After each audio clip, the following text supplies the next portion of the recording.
That's what technology was created for women. Women can bug the fuck out of you now. You can't do anything without them. I Facebooked you. I emailed you. I tweeted you. Where are you? You know what I mean? Ugh, fucking. I grew up in Chicago, Illinois. Born in Nebraska, grew up in Chicago. You know, went to high school called Lane Tech High School, biggest high school in Chicago. Then went to University of Illinois, graduated, studied psychology. Then I started doing comedy. How does a psychology degree help with this? I think I'm beyond my bachelor's, man, because every day, every time you do a show, it's always psychological. The reason why people laugh is psychological, whether it's nostalgia, whether it's racial, whether it's, it has to do with sexual activity. It's all psychological on why you take a joke in and laugh at it. Each person takes a joke in and interprets it a certain way. And and sometimes tricking an audience into laughing, you have to use psychology. You got to learn how to deal with people who don't like what you're doing. You got to learn to deal with people who heckle. I've used it to its full extent. I think I'm PhD now. I should be Dr. Godfrey. You deal with, especially in New York, you're gonna deal with Philly too, Philadelphia, these kind of cities that are racially tense, and you know what I mean? Everybody's passionate about everything, whether it's sports, race, politics. It's all, you're using psychology all the time. So, because we're salesmen. Where you bring your product to people and you say, here's my product. You like it? You're doing that. So you're basically psychologically psychologically using psychology. No, you're using psychology methods when you laugh, so make people laugh. Because you're usually, with the psychology, so in stand-up comedy, you're always using psychology. You're always using it. Every show you do, something's different. And you're also using psychology on yourself because you're like, you got to psych yourself out. You got to find ways to make these people laugh, even if you don't feel like it. Sometimes a joke that you're not even confident with, if you believe in the joke, you can literally pull it off. It depends, So is that the best part of the job for you? When it works, man. When jokes work is the best part. I don't like when it doesn't work. It makes you get cotton mouth. Cotton mouth is that dry. But the best part is when jokes work and they're put together right, and when people come after and say, man, that was brilliant. I love that. That's why I love doing British audiences, because they'll say brilliant regardless. It doesn't mean you're smart. They just say brilliant as a description of, oh, that was brilliant. I'm like, yes. Here's a new question we've been asking about everybody. What's the best piece of advice that you've gotten along the way? The best piece I got from Seinfeld and Cosby and Bernie Mac too. I was fortunate. Bernie used to always say, stay versatile, he always used to tell me, don't always look, he always used to say, don't always look for a standing ovation, always just be conversational, and don't always, because a lot of comics try to look for that standing ovation, and when you do that, you're forcing your comedy, especially starting out in the black circuit in Chicago. I was doing Bernie Mac's room. I was doing both circuits, and he always used to say, all these young comics, they're trying to do standing ovation, so they'll reach for any kind of joke that'll please the crowd. He says, always be true to yourself, and don't always worry about the standing ovation. It'll come whenever you deserve it. Seinfeld always told me that the important thing sometimes is, he told me not to always laugh at my joke, to sometimes be mad serious about it. And that adds more to the joke, because he watched me do it. He said, yeah, I noticed you laugh at some of your jokes. He goes, sometimes don't always laugh at your jokes. Sometimes just like kind of be serious about it. That was a cool advice. And he always said too, also, if you want to think about your experience as a comedian in years, think about you as a child. A comedian has been doing comedy 5 years as a 5-year-old. A comedian has been doing comedy 10 years as a 10-year-old. He said, that'll keep you in perspective. So I've been doing comedy 16 years, and I'm a 16-year-old. So I'm not shit. I'm garbage. If you look at someone like Cosby, who's been doing it 50 plus years, he gets it. And Cosby told me that his advice when I was an audience coordinator on his last Cosby show, he told me, always writing. Writing is the key. Always write. Make sure you're always writing, continuously writing to keep your stuff fresh, to keep your stuff, because you get so much from writing, you know. However you write. Some people write word for word, but he said always just keep jotting things down, keep writing. And he also said, look at the word show business. Always concentrate on the bigger word, business. He said, show business is short for show me the business. Always take care of your business. And then he went, and he's from Philly, right? You see, you got to put it on the paper, and then you start to write, and then you put it in, and then you say, and then you put it in the, and you see in the bar, and then you put it on the thing, and then and then, that's how he was talking to me. Within that advice, he still was Cosby-esque. You know, I just heard the music going on. You know? But he gave me that advice, so that was cool. I mean, so boilerplate question. I mean, what inspired you to want to do this film? Let's see. Watching a lot of television. My mother, being immigrants, my mother was a big television watcher. Our whole family was, and that's why I'm really expansive in my knowledge of television.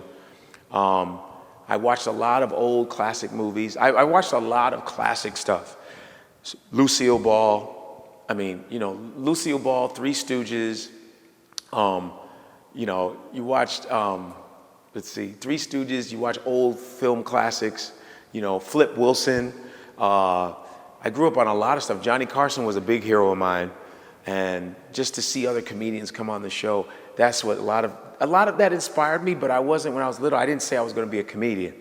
I liked it, but it was when I was in college that I said, oh, I think I want to try this comedy thing, you know? And I had Tommy Davidson came and he did a concert at my college, and I was like, I hung out with him, and that's when I really got inspired. I said, I'm going to try it. So after college, I went to an open mic.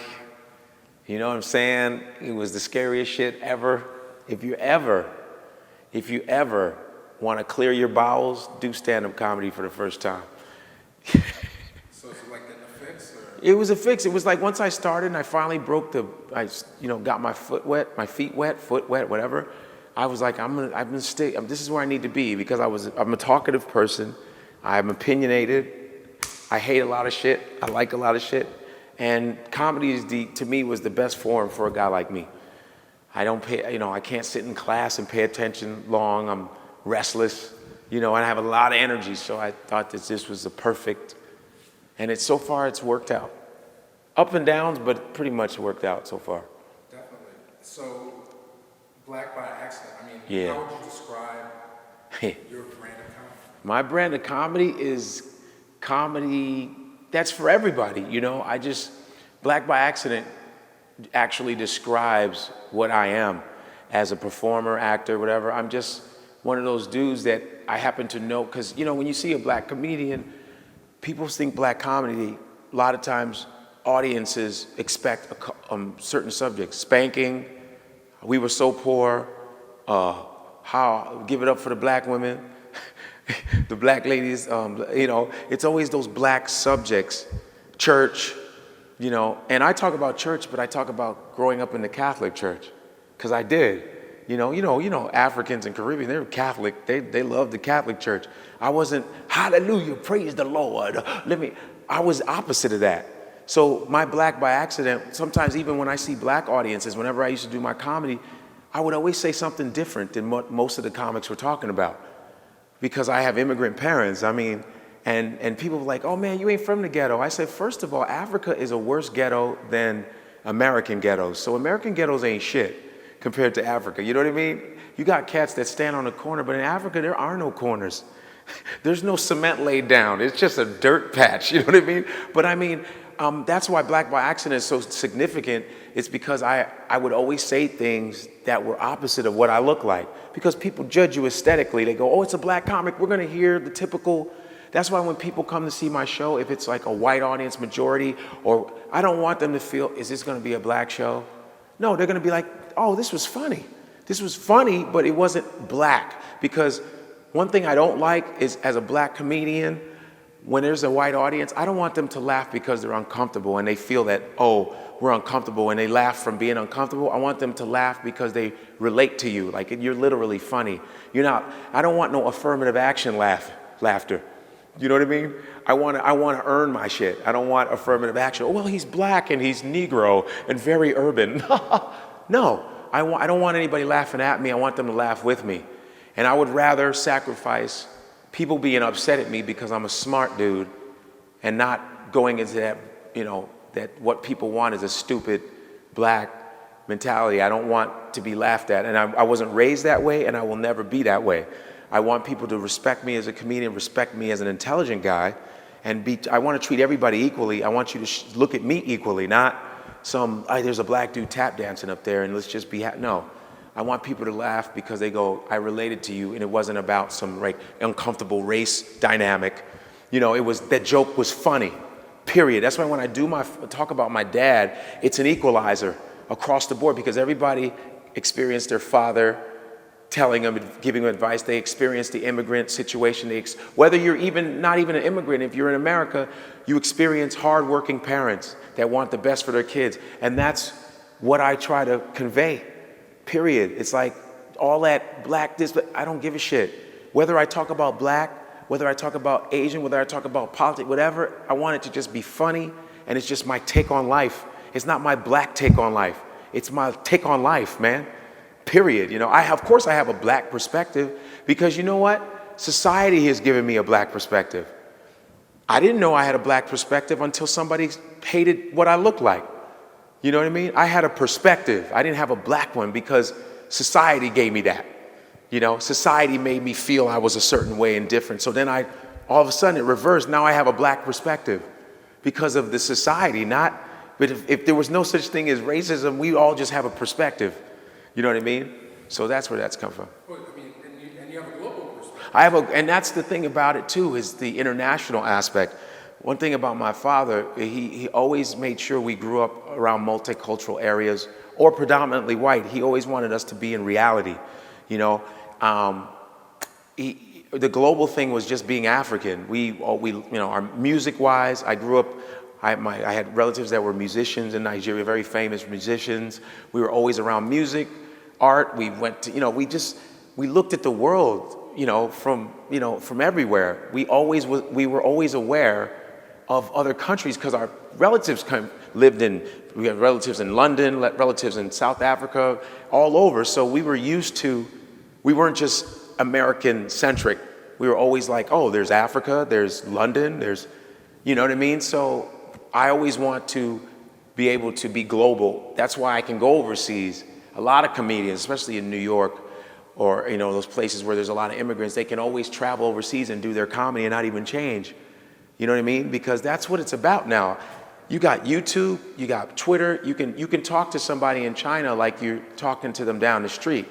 Why should your comedy be local? When nowadays it's international. With YouTube, people all over the world watch you.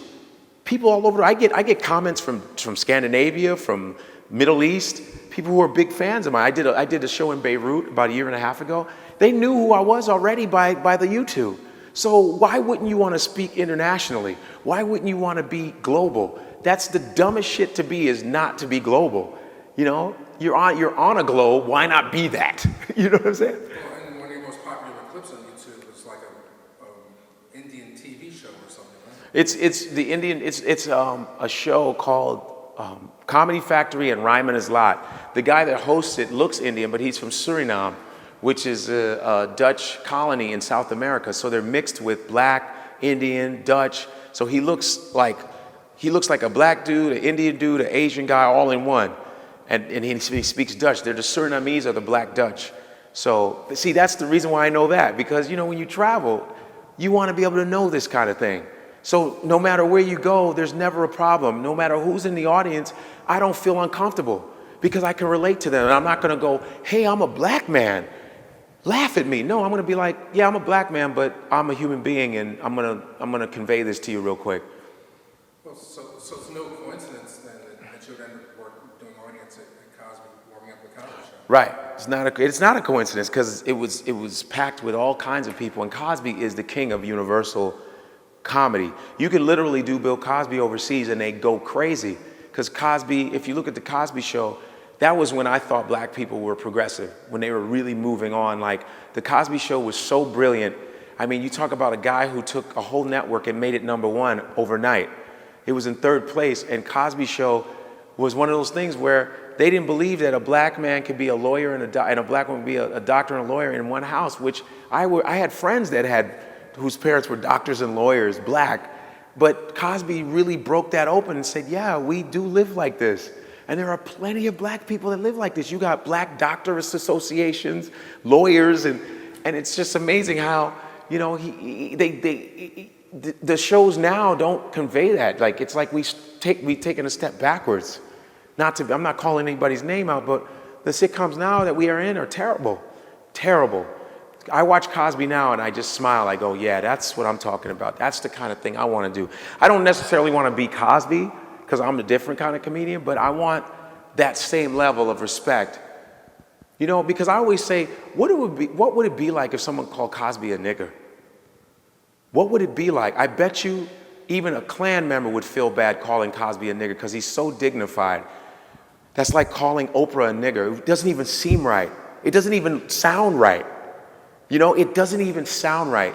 That's how dignified Oprah, Cosby, Obama, and all these guys, Cornel West, all these guys, calling them a nigger from a white man's mouth would be the dumbest thing in the world. They probably see the words coming out of their mouth and stop the letters from coming out because that's how dignified they are. It wouldn't even make sense. Even, you know what I mean? So that's the level I would like to be at, you know? So, I mean, what do you think happened? At one point, Cosby and Richard Pryor were sort of on equal footing, and there were lots of black comedians in general, that would pattern themselves after those two, and maybe Carlin as well. I mean, at a certain point, it seemed like there was a template for black comedy, and it hasn't really changed. Well, I think that also, if we look at the history of comedy with Cosby started in the 60s, you know, Philadelphia. He went in the 60s in the Village in New York City, because one of his albums he did at the bitter end in 1963 was called Cosby's a Really Funny Guy. And he won Grammys. He has like 5 Grammys for his different albums. And Richard Pryor followed Cosby in New York City in the 60s and wanted to be Cosby. He got on Ed Sullivan. He wanted to be clean. And then eventually Richard Pryor had to go, well, I wasn't raised like him.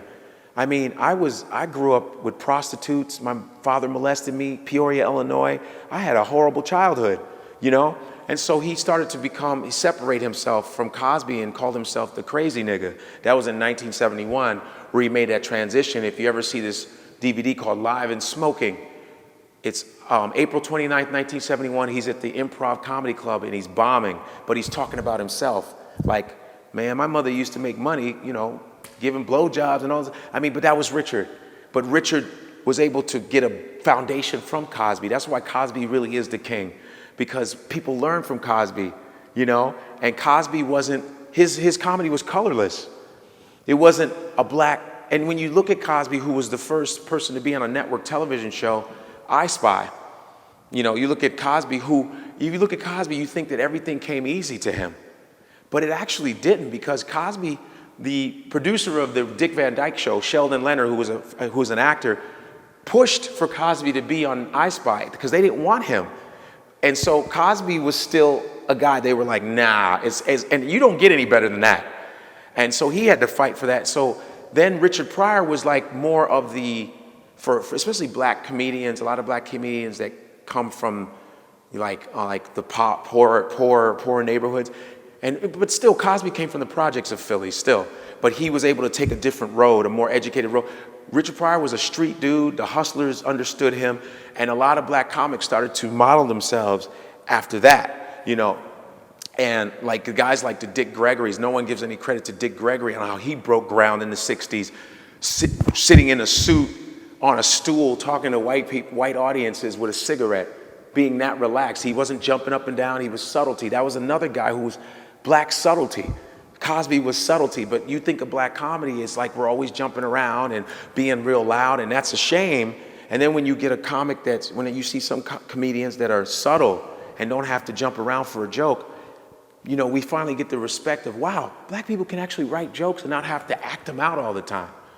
You know what I mean? And that's a shame, because a lot of times when you're in the black comedy circuit, which I was, you always had to do physical. Everything was physical. Everything, you had to act everything out. The joke wasn't even well written out. But if you acted it out, you did enough gyrations and stuff, people were like, oh man. But if you had somebody that was subtle, black people automatically called you corny, because you were actually using your brain. You're like using your brain. Why don't you guys think about this? And black people, and it's our fault, because we would get mad at somebody that was trying to step outside of the box. You know what I mean? And I think that's why it hasn't changed. You know, the black comedy hasn't really changed. People still see it as this ignorant, loud, because I blame it on the comedians that let the audience determine what they should be. And I know there's a lot of black comics out there that want to do different shit. They want, man, I want to do some smart shit, but they're so afraid that they want to do well. Because black comedy is immediate satisfaction. You know, you go to a mainstream comedy club, you can think out jokes. You know the joke's going to get better later.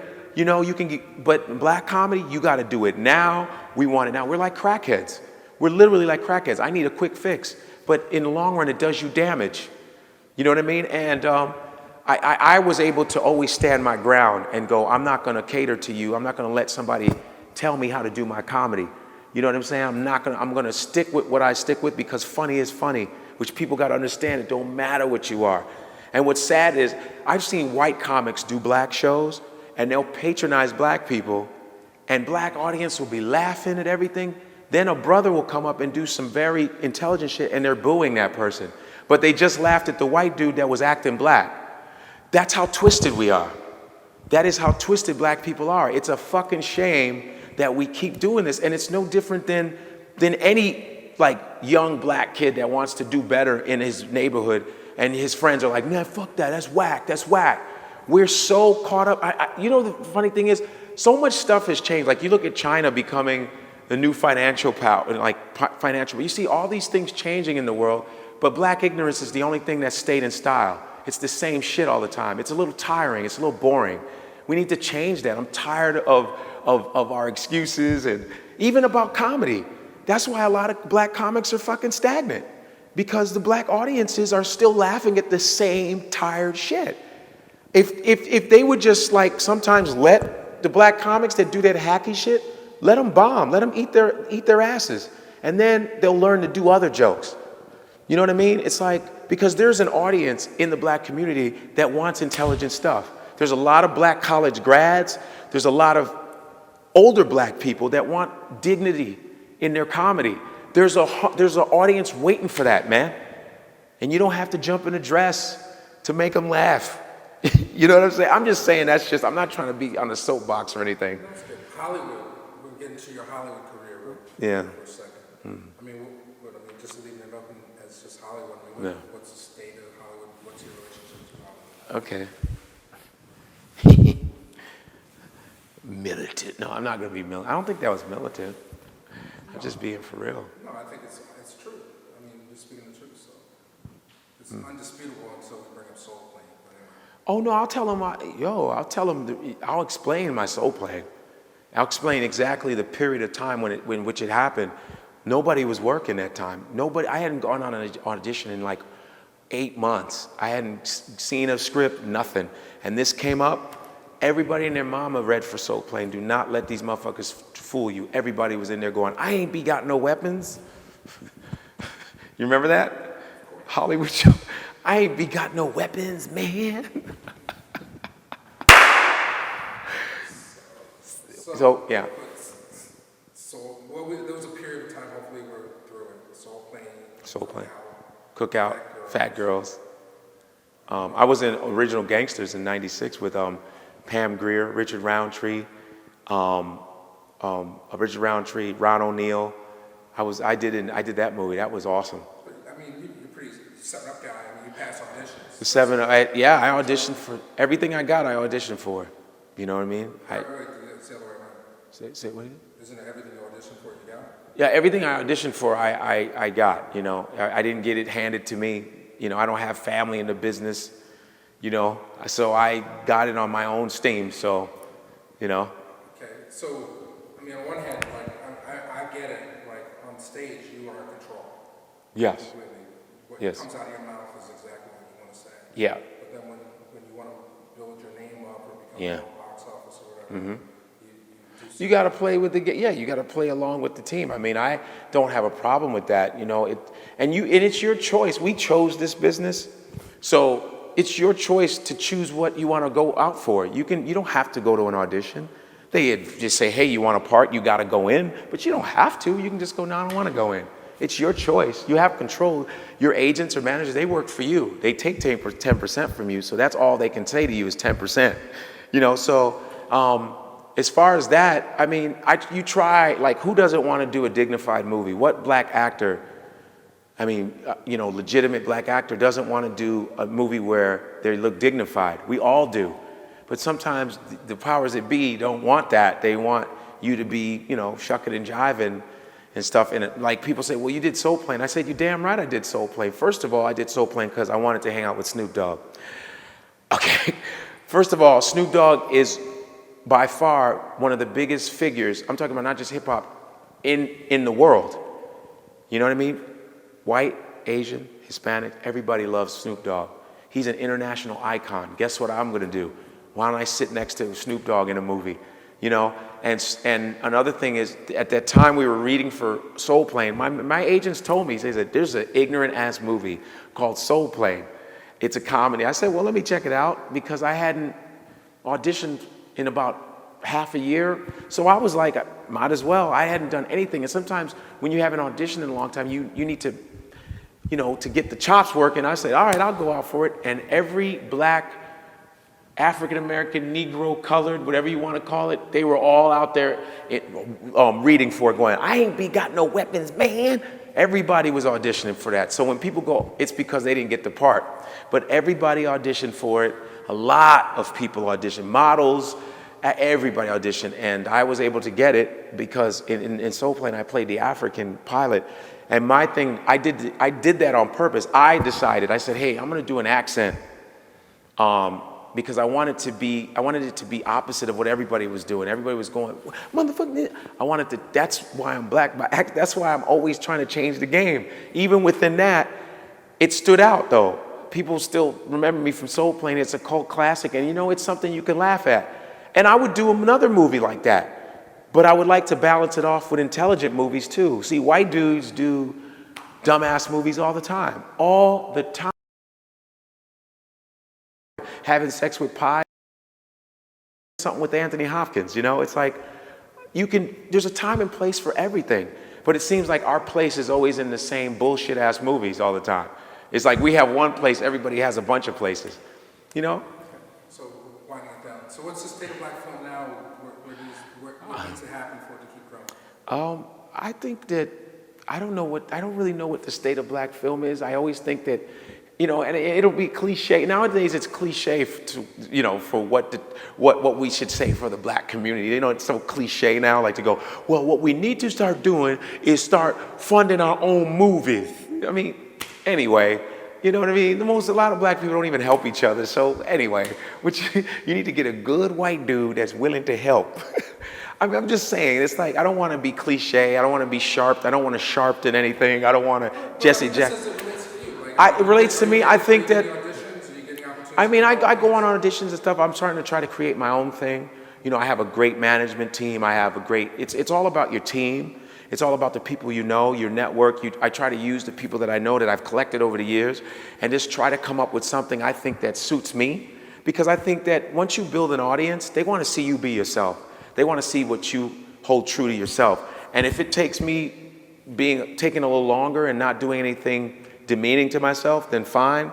But I think it's all about everybody self-creating now, because there's so many venues. You don't really look at music. Music, you know, a lot of the companies are falling because of YouTube, and nowadays it's the audience, the people are your decision makers now. And I think that the fact that we have YouTube, webisodes, stuff like that, now I'm finally getting into creating my own thing. having control of my own thing. And I really believe that with the team I have, that we'll be able to get stuff done where I have some control over it. You know, I'm not just waiting on somebody to give me something. You know, I learned that the hard way. I used to just go, I'm just gonna tell jokes and then things are gonna happen. And nowadays, you gotta have your hustle has to be different now. You gotta be a businessman, you gotta be your own agent almost. Because people don't really step outside the box anymore because people are afraid to take chances, afraid to lose their jobs. So you gotta be a one-man army. And then when you do stuff, then they all take the credit. That's how it goes. Still have dreams of being an action star? I mean, I would love to still be an action star, man, because you got, you know, the beautiful thing is you have stunt guys. So if someone needs to do a flip, I ain't gonna do that shit, you know? After he flips, I come back and I go, yeah! You know, I still wanna do action movies. I'd like to do dark comedies. I'd love to do, you know, I'd love to do all that. Drama, I really wanna do that. Television still, I'd love to do maybe a late night show, sketch. I love sketch. I can pretty much do a lot of different things, and I'm good at them. It's not like I'm trying to do 800 things and I suck. I'm not a, you know, jack of all trades and master of none. I think I have the skills to bring something different and refreshing to whatever medium, whether it's movies or, you know what I mean? I mean, you know, when I did Zoolander, I did a nice job in Zoolander. I think. So I'm just, you know what I mean? I'm just steady rolling, steady keeping the live act going. That's the beautiful thing about being a comedian. You can always reinvent yourself through your act. And, you know, with the Comedy Central special, can I say that now? Absolutely. The Comedy Central special, which is coming out tomorrow. No, Saturday, sorry. It's on. I'm not going to edit it. So if I'm lucky, I edit it tonight. Oh, but my Comedy Central special on Comedy Central, the hour special, you know, being able to do that is also a way of reinventing yourself. And you know what I mean? And after you do that, that's motivation to start creating other shows for yourself. And, you know, because everything that's been on TV is just an idea. Everything that's been around here, it's been an idea. And every idea has been shit on first. You know, imagine if, you know, when the Wright Brothers were like, hey man, we're gonna make an airplane. That's preposterous. We have a railroad. Beat it. You know, and now look we have airplanes, you know. I mean, so I take that the same way, inventions is the same way as creating your own show and believing in yourself. And I believe that something is gonna fall through. As far as my own and having control, that's the key for me. You know, get paid and shit, you know what I'm saying? That's good. I like that. Let's make a story out of that idea. Like everything's an idea and like this would be like the open the piece, just like catching the conversation on the way. You know, I like the concept. Like everything's an idea first. Yeah. People act like the shit was just already there. It was like, no, someone thought of it and they got shit on it first, and then someone said, all right, I have faith in you. Oh, you want to start it off? Yeah. Turn that into a story. Like either find an example of that. You know, like, The Wright Brothers?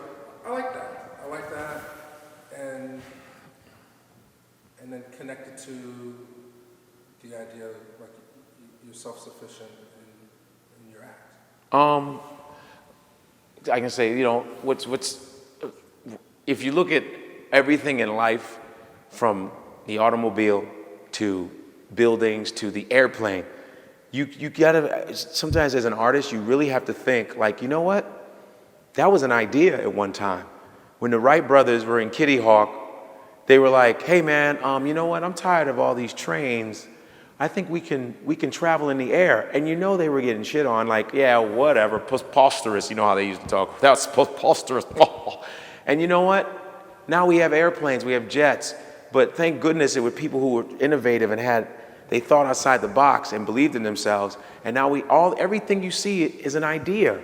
Everything was an idea. So as artists, sometimes, you know, we'll have an idea and we kind of don't believe in it, because they're so used to getting rejected in this business. But what's so funny is you see successful shows on TV, it was an idea. There were a lot of shows, I mean, even Sesame Street, the history of Sesame Street, it was not an easy idea. They argued about that. Children's programming, they didn't want it. They had a problem with Big Bird. They didn't know if it would scare the children. So everything was an idea. All these things that are so successful that people persevered with ended up being very successful. I mean, so, that's the same thing I do when I look at my comedy, you know, when I do, you know, an hour, half hour. It's all ideas, man. It's all stuff we made up and we believed in it. That's the great thing about comedy is it's immediate invention. You know, you do it, you don't have to patent it. Oh, that's my phone. Sorry. Should I cut it? Want to pause it? Just to be some black show because it's just, oh, I'm a black comic, so just automatically put black people on my show? No, I want guys, if they're black, they better have a different way of thinking. I want people to see that, to go, oh wow, these guys don't all think the same. And we gotta start doing that, start distinguishing black people, man. Not this same shit, man. This, come on. All right, let's hit that. We got the open. So Okay. just give me a little on Black by Accident, like as it relates to the special, because we want people to watch the show. Okay, Black by Accident is, it's just my 1 hour special. And it's just a title of how I think of the world. When I do things, I just happen to be black. I'm opposite of what I look like, because people automatically, when they see a black comic, they go, oh yeah, he's definitely gonna do these certain jokes. And I go, no, I'm talking about this. No, I'm talking about that. And so the Black by Accident is like, oops, I'm sorry, I just happen to be black. Because I go on people's misconceptions and stereotypes. That's actually is what's good for comedy, is what people have a notion about you, and then you throw them off. That's where the laughter to me is even more, has more of an impact. So that's what Black by Accident is. It's just basically my life, Black by Accident. Now you project a lot of confidence when you're on stage. I mean, does your comedy come from a painful place, or are there things that you're afraid to talk about on stage? My comedy comes from some insecurity, some narcissism. It comes from just, I always liked talking about shit. I was just naturally funny. I just liked performing in front of people. I didn't really have any painful childhood. My father and my mother raised me well. Maybe the only pain was from the spankings, the ass whoopings, but they knew how to do it. They knew how to do it without any bruising. They knew how to mafia style spank me. You know what I mean? Just internal bruising, you know what I mean? You're not gonna see no marks, just internal bruising. And it was great because I grew up pretty normal childhood. My parents made sure they tried their best to give us everything we wanted. Me, my brother, my sister, we went to good schools. I mean, my parents tried their best, man, and I wasn't traumatized as a kid. The only thing was maybe peer pressure stuff, but nothing. I never drank or smoked. So my comedy was just funny and observations of life and how I interpreted life, and they just ended up being funny. I was able to make people laugh, Did you feel like an outsider? I mean, because I was funny? because of your appearance? Well, my appearance, I mean, as far as, I had all kind of friends. I didn't feel like an outsider. Not really, I didn't really feel like an outsider not really, but being immigrant parents and you hang around Americans, like my black friends would sometimes you'll feel like an outsider among some whites that weren't really too familiar with blacks, and then you'd feel like an outsider with blacks who weren't familiar with black people that speak English. So, sorry. They would be like, you talk like a white dude, but I don't lie about my experience. See, black people can't get mad at me when I'm telling them the truth. It's like, this was told to me from black people. They would be like, yeah, you talk like a white dude. And I go, why are people giving some fictitious white man credit for the reason why I can speak English? My father was a teacher. My father made sure you didn't say ain't in the house. You can't say ain't. My father would be like, ain't is not a word. So you're gonna take all the credit that my parents busted their ass for and give it to some white man on a mountain, some white school that I went to learn English? No, my parents taught me English the proper way. You know what I mean? It's like I would get this from black people. Or I remember this one. I would get this from black women. Oh, you're cute to be dark skinned. I used to get that. That was our people. That was no one else. You know what I mean? That was no one else. No one else told me that. It was black women that told me that. I could easily be angry at them, but I'm not. I still love black women.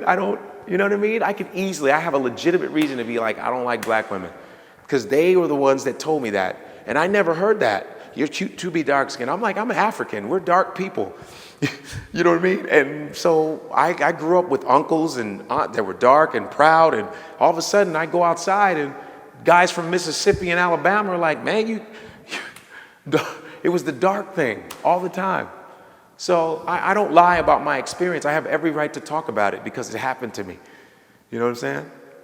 All right, last thing. So, I mean, this will be the only time that I can ask you this. Because you're on the verge of a big release coming out. Emotionally, where are you at? I'm pretty like, I would say just, I'm even keel. You know, I'm happy, and then I'm like weirding out, like it's surreal, like, all right, it's really happening. And I'm watching Comedy Central, and they're showing the advertisement, and like the title I made up is like actually like, it's like in lights, it's in a word, Black by Accident. It's real. I wrote it on the face. I said, Black by Accident would be funny. At first it was accidentally black. But then my friend from London was like, oh, I think it should be Black by Accident. It's much better. I was like, all right, we'll try. So it was like I created a phrase, and it's actually legitimate now. It's sticking. It's like I did it. It's complete, you know. And I'm even keel, man. I want things to go well. Don't get me wrong. And I do have fear of, you know, it not doing well, and I want it to do well. So it's just, I think it's a natural thing, and it's all yours. I wrote everything. It's all me. I created it. So I hope it catches on and does well, and it takes me to the next level. So I just cross my fingers and my toes, you know. All right, I'm just thinking like 10 years ahead. What would be a good Godfrey question? Once y'all blowing up and now returning calls and shit. Oh. Well, hopefully your cell phone will still be on, Dennis. Oh, no, the girlfriend will stab me. I think I'll still be with her, though. I think I'll still be with her if I stop making her mad all the damn time. So are you a big believer in, like, we talked karma earlier, like, are you a big believer in, like, visualizing things and making... Well, I believe in, you know what's so funny is, like, people say, well, if you visualize success, it'll come. But how come when you visualize things fucking up, it comes right away? You'd be like, "Watch, this ain't gonna be shit. I told you." How come karma comes so quickly when it's bad shit? But you'd be like, "Yo, I'm gonna be a millionaire." Not yet, you know. But when you go watch, man, I'm gonna lose all my money. Told you. I believe karma is true because I've done things in my life which weren't the best. And I've gotten it back in me tenfold. I mean, I've had stuff happen to me, and I go, it has to be shit I've done to people. You know what I mean? And you learn your lesson. And I hope that my karma is clearing up. I don't know. We'll see. Because they say what you give out is what you get in return. And they say, just look at your situation. Something's going wrong. And I think I'm doing okay. I don't know. It's kind of the unknown. You don't know until you do it. It's like before, when you write a joke, you don't know if it's going to really be funny until you do it. You know, you don't know. You got to wait until it happens. You know, you can theorize all you want. You can prognosticate. Oh, yeah, it's going to be. You got to wait until it's done, and then that's what I go by. I'm used to, you know. So you put the action in. I put the action in. I put the product there. It's there. It's that out. It's up to the people to push it along, man, and that'll be great because, man, that does a whole lot for you when it does well, you know? Hey, this is Godfrey, and you're watching Reelblack.